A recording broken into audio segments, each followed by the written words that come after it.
You and I have been buddies for a long time. We've known each other for quite a while. Let's see, when did you start? I moved to California '89. See, and I started in 80. You were at Anderson first. No, well, yeah. I was working in Chicago at that time and then found a job. Aaron had offered me a job down there, and so I accepted. That was in '89, November, I think. God, I thought it was earlier. It was late '89. Yeah, well, I'd been there almost 9 years because I started in 80. Yeah. And little did I know at that time that I moved that the company would relocate to Idaho. Well, it was probably a year after you got there, 2 years maybe, that the talk started. It could be. Yeah. I wasn't really paying that much attention because I was busy implementing the system, So, but I thought it was a good move because I hated the commute. Yeah, but if you lived and worked in Chicago, it had to be I know. worse. That was part of it too. Oh, okay. Yeah. Well, I remember because in Manila I was commuting when I lived there, and I just did not like it. In Chicago, same thing. It was an hour door to door one way, and to me at that time it was a waste of time. Back then there was no Wi-Fi, right? So you couldn't really do anything. I wasn't much into reading, and I wasn't much into listening to whatever. So I thought it was just a waste of time. I could be doing something else. So that's why I hate the commutes. And then when I got to Anaheim, it was even worse because I was driving. So why did you move all the way out to Anaheim for working in Torrance? Why did you move closer? We did not like the neighborhood in Torrance. Oh, well, Torrance is a pretty big area. It is. I mean, I guess the desirable neighborhoods would be like the PV area, or closer, or somewhere there, but it was just too expensive. So actually, we never owned a house in California, but I had the opportunity. Do you remember Rancy? Yes. Yeah. So he inherited some money, so he had some down payment available. I happened to have some extra cash, monthly cash flow. So he and I partnered together, and we bought a rental property. So that's kind of how it started. That's how I got started. And we were still renting, and then I started being a landlord. So that's kind of how it started. Yeah. No, I tell people all the time is that, because I lived in California, let's see, my parents moved there in '69, my 12th grade year in high school. And so I've lived there, South Bay Area, since '68, '70 at least. Graduated in '72, excuse me, so it had to be 9th grade. And I tell people that you don't really know how bad the traffic is in California till you leave for more than a vacation. Because if you go away and go on a vacation somewhere for a week and you come back, you really don't feel the difference. But when I moved up here to Idaho, and I moved, I guess it was May, June-ish, and didn't go back till after the summer, so I was gone 3 months, and I went, it was culture shock. I mean, I go, how in the world can people deal with this? I mean, I lived in Cerritos, which was 20 minutes away, and it took me an hour to get to work. And it took me an hour to get home. But that was just the way it was. Right. You did it, you really didn't know any difference. Until I was gone for maybe 2 months, 3 months, and went back, and that's when I had the culture shock. It's going, this is crazy. I don't know how people do this. It's a culture shock from where you were living, not where you were going. Well, it was just the whole thing of rush, rush, rush, rush. Right. traffic. Yeah. Because I can remember moving here. I can remember getting off the plane in Spokane. Before I got to baggage claim, my bags were already there. Yeah. I drove from the airport to Post Falls, and I counted 5 cars. Both ways. Yeah. And it was like, where is everybody? Yeah. Got to Post Falls, and I tell people the first thing I noticed was they didn't have sidewalks. And I'm going, no sidewalks? What the hell am I getting into? But then after I was up here for a while, it reminded me of my hometown that I grew up in, Cushing, Oklahoma. That small town atmosphere in Cushing, Oklahoma, we had no sidewalks. So we don't even think we had paved streets.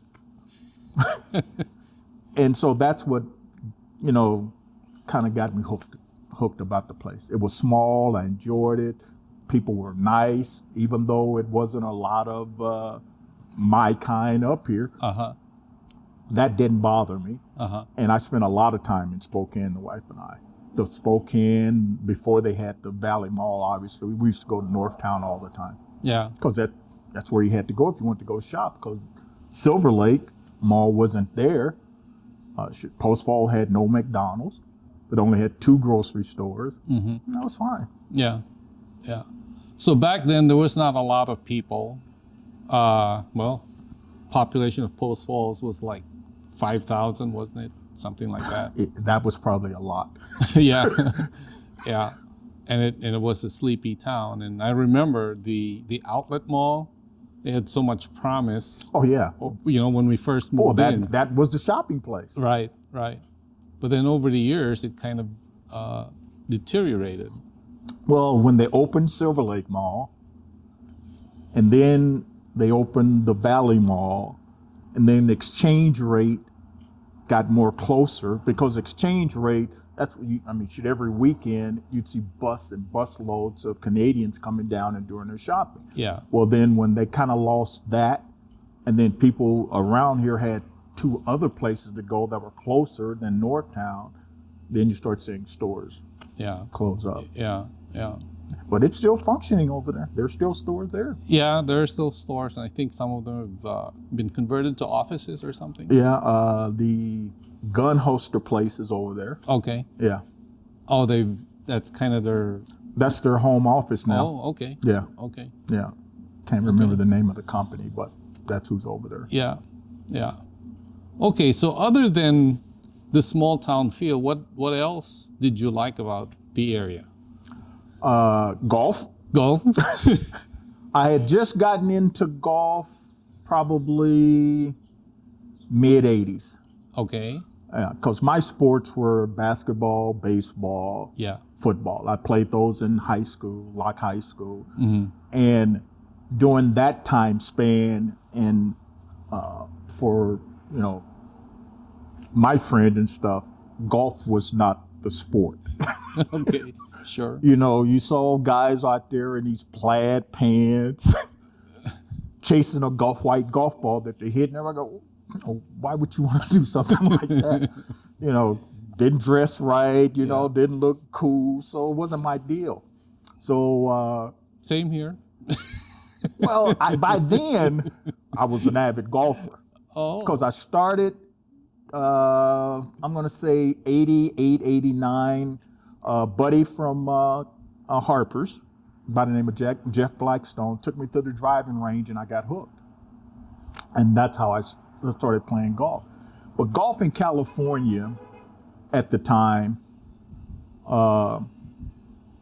in order to play golf, you had to get up at 6 o'clock in the morning, get on the phone, call to try to get a tee time. It was just horrible to get a tee time to play. And if you didn't have a tee time and you showed up and tried to get on, 9 times out of 10 you weren't able to get on. It was just that busy, even though there were a lot of courses around the South Bay area. Oh. So when I moved up here, you had Highlands, you had the Links, you had Avondale and Coeur d'Alene Public, and you could walk on and get on and play $20, $25 to play, so half the price of what it costs down in California.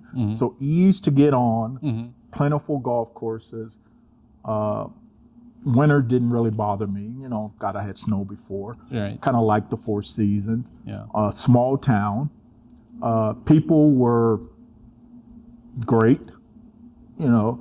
I lived in Gardena in an apartment probably for 3 years and probably didn't know any of my neighbors. You just didn't speak to each other in California. That just seemed to be the thing. Everybody did their own thing. Nobody messed with anybody. Here, God, knew all the neighbors, knew everybody. My daughter at the time would come up and visit, and we'd go places, and everybody, hey, hi, Geary, how you doing, down? And she'd turn around and she says, God, everybody knows you. So it was that type of atmosphere. That's interesting. And you've always been the friendly kind of guy. Yeah, I always, as I told people when we first moved up here, and I remember Potter, who came down to, sell us the place and stuff. And, we'd get the clippings and you'd hear about all the crazy stuff that's going on up here in Idaho and over at the sawmill and, the group of nuts who were over there, and I asked him one day, I says, can you tell me how many people of my color live in Post Falls? And he was very honest. He says, well, you could probably fit all of you in a phone booth. And I says, okay, fine. Doesn't really bother me. Yeah. And people were saying, well, yeah, but what about those idiots over in Hayden? I says, look, they don't bother me. I won't bother them. I says, you probably have those kind of people here in California. The only difference is they wear a suit and tie.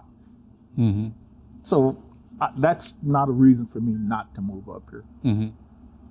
So. Okay. Yeah. Yeah, because I do have people in my YouTube following that ask me those kinds of questions. Oh yeah.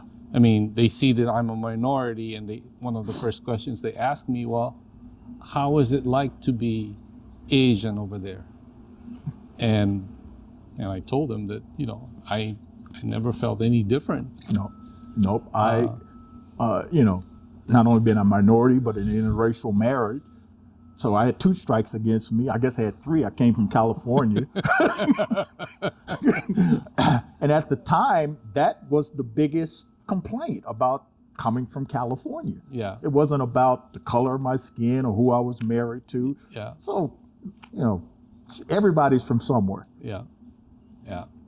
As a matter of fact, one story I tell them is that if there was one bit of racist experience that I've ever had, actually happened in California, but not here. Oh yeah, no, I've never had a major issue up here about anything. Yeah. No. Yeah.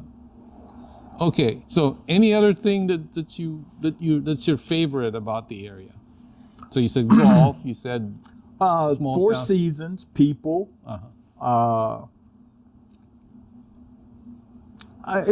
It's great for family. Even though my family, small family, didn't grow up here. I learned a lot about the school district when I substitute. Now that might be the fact that I went to school a long time ago, and what it was then is totally different. Sure. But the school back then and now seemed to be better. Okay. Better, a little bit better. So if I had a family, if I was going to raise a family, start all over again, this would be the type of atmosphere I'd want to do. Obviously, right now, Post Falls, Coeur d'Alene are much more populated than they were when I first moved up here, and a lot more things to do. Right. But I'm 5 minutes from Washington.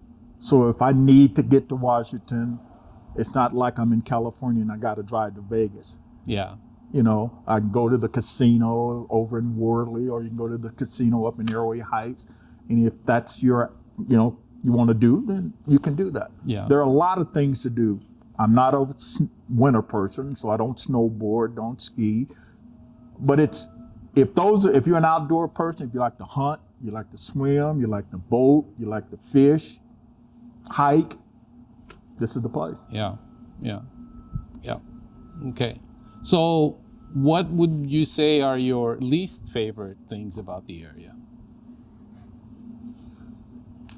I guess one guy told me two things can be true. You can love the weather and you can also not like the weather. Okay. So because I love to play golf, we only get maybe 5-6 months out of the year. Okay. You know, like right now, March, I played yesterday 9 holes. We might be lucky to play till October. So you only got a limited amount of time if you like to do those kind of things. Obviously, I'd love to do that a lot more. So maybe that's why I got a golf simulator now, is to bring that passion from the outside inside. Okay. Yeah. Okay, so that's it? It's just the weather that... Oh, yeah. I mean, nothing is perfect, but for me personally, I'm going to speak for me. Yeah. I don't need a fancy restaurant. I don't need Broadway shows. I don't need that type of thing to do. So if that's what you want to do, then you're not going to find it here. Okay. You know, Yeah. if LA, San Francisco, big city is what you like, you're not going to find it here. That's not the same atmosphere. Sure. Yeah. Sure. Have you done any cultural type event in Spokane? Other than going to some of the museums, I've done that. I've been looking into, nor did you ask me, like, what do I do? There's an organization over in Spokane that I've been kind of interested. I want to do some volunteer work for them, so I'm kind of giving them a look to see. Okay. Yeah. What kind of volunteer work? The name of it, I think it's the Clifford Association. It was a guy by the name, I think it's Clifford, over in Spokane, and they do a lot of outreach stuff for the communities over in Spokane. Okay. Yeah. Okay. Yeah, because like I said, when I first moved up here, I probably spent 90% of my time over in Spokane. Yeah. I used to go over and people said, where are you? Post Falls. You live in Post Falls? Duh. I mean, there are people over in Spokane that would not come to Post Falls in the early 90s. Who knows? So now with obviously there's been a lot of growth over the past couple of years, and things have changed. Have they changed enough to, I guess, to change your outlook about, you know, your initial impressions about the place? I would have to say no, because this is where I plan to have my last resting place. So I have no plans on leaving this area. Has it changed? You know, everywhere in the world has changed. You know, politically. Yeah. I mean, you can't go anywhere in the United States without it being as politically controversy. I'll just say controversy as it is. Yeah. But the one thing that I've experienced so far is that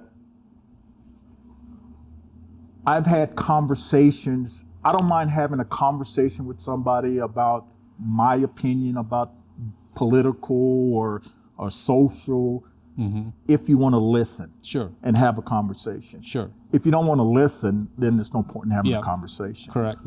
And I can recall I had a conversation with this gentleman, and we probably talked for 2 hours.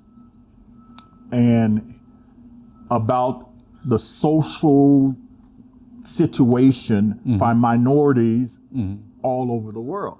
And he was willing to listen. And so, you know, we talked for about 2 hours, and it was doing the one of my golf tournaments with Inland Empire Golf Association.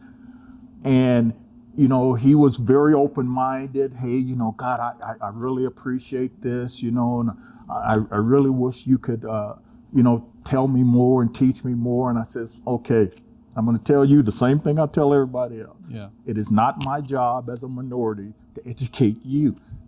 I give you the tools. I tell you where to go to the library. You need to then pick it up and go from there and learn on your own. Yeah. Don't just learn from me. Yeah. That way you have a better appreciation of it. Yeah. And so I don't mind having those conversations. But if we're going to have a conversation about is the sky blue, that's not a conversation worth having. Right. Right. Yeah. Yeah. Okay. Well, going back to golf, you have a business, Yes. and it's all about golf. Yes. The name of the company is called SpankItGolf.com. Uh-huh. And we started, it was three of us initially. Oh, I didn't know that. Yeah, it started back in 2007. Okay. And you know the guys, Manny Mendoza. You definitely know okay. Manny. I didn't know they were part of that. Yeah, Manny, Steve Peak, Okay. and myself. And we play golf all the time. Right. And we used to have this saying when we be hitting a golf ball, try to hit a golf ball as hard as you can. Hit it as hard as you can, swing as hard as you can. So we thought, well, God, maybe we ought to start a golf online business. Uh-huh. And so we tried to come up with this name and Spank It Golf. Spank it, hit it as hard as you can. And so the three of us started this business in 1997. It was an online golf business. Manny being into the IT guy, Right. a lot more experienced than me. He set up our initial website. Sure. He did all the IT stuff behind it. Right. I ordered the shirts and got them embroidered and hats and stuff. And so we started selling stuff on the internet. Yeah. And it was never deemed as a let's get rich Dick sporting good. Sure. Sure. It was a means that we could pay for our golfing for the year. Sure. Okay. Because I've been going on golf trips now, since 2007. So it's probably 27 years we go on these golf trips. Yeah. So it was a way to pay for the golf trip. Excuse me. And so we did that probably for about, all three of us, I'm going to say 5 to 6 years. And, we did pretty good. I mean, we made money. We probably lost money. And was more, I tell people, it's more of a hobby. Sure. And so then after that, the other two guys decided that, it wasn't for them. They didn't want to do this anymore. And I said, fine. Okay. So I kind of became the IT guy, got the software, did all the stuff, got it up, and sort of became the sole proprietor. Uh-huh. So other than selling the only product that we had designed ourselves, I found an outfit down in Oregon, a wholesaler, who would drop ship stuff for me. Mm-hmm. And so if I ordered stuff from them, or my customer would order from me, I'd order from them, they would ship it directly to the customer. So I didn't have to worry about storefront. Sure. Didn't have to worry about inventory Yeah. other than my own inventory. Yeah. So it made things a whole lot easier. So I've been doing that solely myself probably since 2012. Oh, okay. So what's your main product line? I sell all types of golf accessories, golf tees, golf towels. I have custom-made shirts, hats, Okay. gear. I don't do golf clubs. I stay away from golf clubs. Uh-huh. Practice equipment. Practice equipment. If you want to help you putt better, swing better. Okay. Yep, those type of stuff. Umbrellas, Okay. winter stuff. Okay. I do jugs, mugs. Okay. Okay. My Custom company ones. called Tempercraft. You can get them logoed on it if you want your logo on it. Okay. So that's what I do, and so that's my hobby. Right. Right. Yeah, I told everybody the minute it becomes a business, I'm quitting. Because I don't want it to become a business. I want it to be fun. Uh-huh. So at this time, it's still fun, so I keep doing it. So I'm just curious then, if you are having it drop ship and you're almost hands off, how is that fun? It's the fun of I get to be the IT guy to tweak my website, bring on new product, taking the pictures, putting them on, Okay. setting the prices, doing the spreadsheets, but you know me. Okay, yeah. I'm an Excel spreadsheet guy. Right. It's the graphics. It's mine. Sure. And it's fun. Okay. And to tell you, kind of give you an example, is that I think it was 2 years ago. I was at home and I wanted to do vinyl shirts. So I said, well, I'm going to buy me a little thing to trim out the vinyl and iron on my own stuff of my shirt. And I was just doing it for me because I decided I wanted to do one. Yeah. So I started with that, bought my own equipment, bought my heat press. So that has become the equipment, heat press, equipment, a hat making tool, and became another online business. So you added that to your it's called cart? Or custom vinyl design. Okay. And more. And basically what I'll do is vinyl design stuff for cars. You've seen the headings for cars. Okay. Logos for shirts, hats. I do my own hats. Yeah. I got tired of spending $35 for a golf hat. they were just too expensive. And I have a lot of hats, and I love to collect hats, so I just design them and make them myself. T-shirts, shirts, towels. I did a deal for a guy who lives up in Hayden. He does model cars, and he wanted to do a little flare on a model car. Now I'm talking about a 1/24th model car. I'd never done anything like that before on plastic. And I told him, I says, well, I don't know if we can do it. I says, well, let me check. I checked around. Yes, it can be done. And I says, well, all I really need, if you have a template, all I need is a template of what you want. Okay. So he gave me a picture of what was on this actual truck that he rebuilt. The life-size truck. The life-size truck. And he basically was taking the model of the life-size truck. Sure. So I took that and created an emblem for the model car. Yeah. And I told him, okay, fine. It took me, I'm going to say, a half a day once I got started. And him and the wife came to the house. First time I'd ever had any customers come to the house, but they would live locally, so they came by. I went up to their house when that was done, gave it to him, and he was showing me his garage where he got his built cars and all of this. And I says, here, I'll do it for you free. He says, free? I said, yeah. I said, it was fun doing it. Yeah. And so that's the part that I enjoy doing, is these, let's see if I can do this. Okay, I see. Yeah. I see. And if somebody wants me to do something for them, I had a friend who wanted me to do a thing for their RV, on the back of their RV. Yeah. Well, it's the first time I'd ever did something like that before. So getting it sized perfectly and making sure it's not distorted. Mm-hmm. So okay. That's what I enjoy doing. Okay. So unfortunately, I'm not a golfer, but if I pretend to be a golfer, why would I check your website out? Well, my tagline is spankitgolf.com. It comes where we make golf fun. Okay. So my website, my product, what I try to do is that I'm not in it to be a millionaire. Yeah. So my pricing is great. My customer service, I treat everybody as if I'm going to be buying something. I've had instances where people have ordered stuff from me, and I've tried to get it from my supplier, and he says, well, no, I don't have it. I won't be able to get it. Mm-hmm. I've gone somewhere else and paid retail for it, mm-hmm. which is higher than my price, just to satisfy that customer with what he wanted. Mm. Yeah. So I'm not about making a profit. Yeah. I'm about satisfying what a customer wants.